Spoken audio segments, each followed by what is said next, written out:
निवडणुकीपूर्वी लाडक्या बहिणींना 1,500 रुपये महिना याप्रमाणे 5 महिन्यांचे 7,500 रुपये मिळालेत। मग निवडणुकीनंतर यात आणखी वाढ करू 2,100 रुपये देऊ असं आश्वासन मिळालं। लाडक्या बहिणींनी सुद्धा या दिलदारपणावर विश्वास ठेवत आपल्या भावांना भरभरून मतदान केलं।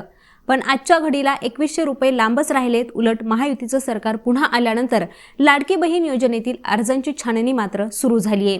यात निकष डावलून लाभ घेतलेल्यांवर आता कारवाई करण्यात येणार आहे। यानुसारच लाभार्थ्यांना मिळालेले 7,500 रुपये वसूल करण्याची ही मोहीम आता हाती घेण्यात आली आहे।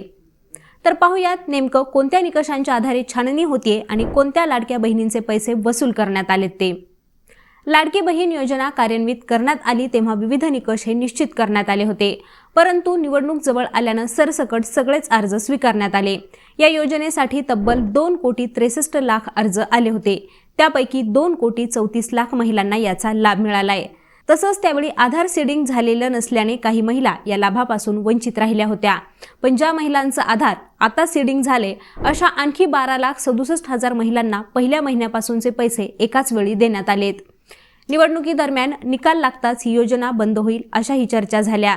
तसंच निवडणूक झाल्यानंतर या योजनेचे निकष बदलले जातील आणि अर्जाची छाननी होईल अशाही बातम्या समोर आल्या होत्या। मात्र त्यावेळी महिला आणि बालकल्याण विकास मंत्री अदिती तटकरे यांनी हा दिशाभूल करण्याचा प्रयत्न असून आम्ही कुठलेही निकष लावणार नाहीत। एखाद्या जिल्ह्यातील ठराविक तक्रार आली तर फक्त त्याबद्दल विचार केला जाईल असं म्हटलं होतं। निवडणुकीनंतर राज्यात महायुतीचं सरकार पुन्हा सत्तेत आले। आता ही योजना पुढे चालू राहणार आहे, पण आलेल्या अर्जांची पुन्हा छाननी होणार असल्याची माहिती अदिती तटकरे यांनी दिली आहे। या अर्जावर अनेक तक्रारी आल्यात। विशेषतः धुळे, जळगाव, वर्धा, गडचिरोली आणि पालघर या जिल्ह्यांमधून मोठ्या प्रमाणात या तक्रारी प्राप्त झाल्यात। यात बोगस अर्ज, चुकीची माहिती, नाव आणि आधार नंबर वेगवेगळा असणं, दुहेरी अर्ज, चुकीचं हमीपत्र तसंच परराज्यात गेलेल्या लाभार्थ्यांच्या अर्जांबाबतच्या या तक्रारींचा समावेश आहे। तर काही पुरुषांनीही महिलांच्या नावावर बोगस अर्ज भरल्याचं समोर आले। असे अर्ज बाद झालेच आहेत। शिवाय सरकारी नोकरी लागल्यामुळे नोकरीत प्रमोशन झाल्यामुळे आमचा लाभ कमी करावा अशी मागणी संबंधित महिलांनी स्वतःहून केली आहे असंही अदिती तटकरे यांनी सांगितले। याच छाननीत निकष डावलून अर्ज भरलेल्या महिलांकडून 7,500 रुपये वसूल करण्याची मोहीम आता हाती घेण्यात आली आहे।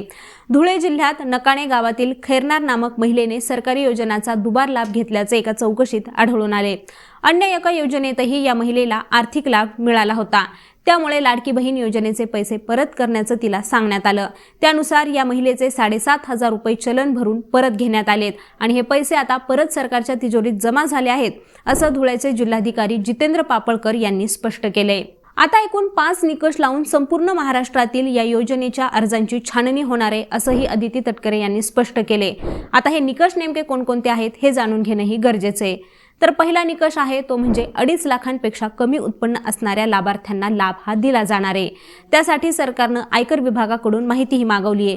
त्यानुसारच अर्जांची छाननी होणार आहे आणि 2.5 लाखांपेक्षा जास्त उत्पन्न असलेल्या महिला असतील तर त्यांना या योजनेचा लाभ घेता येणार नाहीये।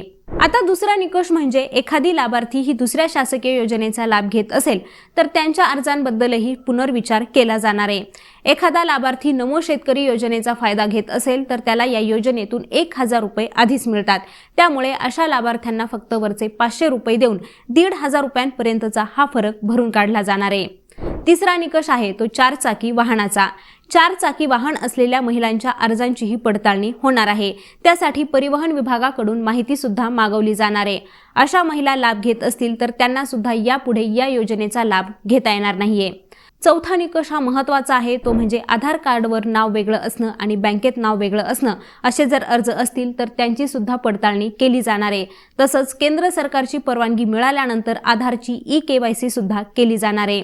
आता 5वा निकष आहे तो महत्त्वाचा आहे तो म्हणजे विवाहानंतर परराज्यात गेलेल्या महिला आणि शासकीय नोकरीत असताना जर कोणी लाभ घेतला असेल तर अशा सुद्धा अर्जांची आता पडताळणी केली जाणार आहे।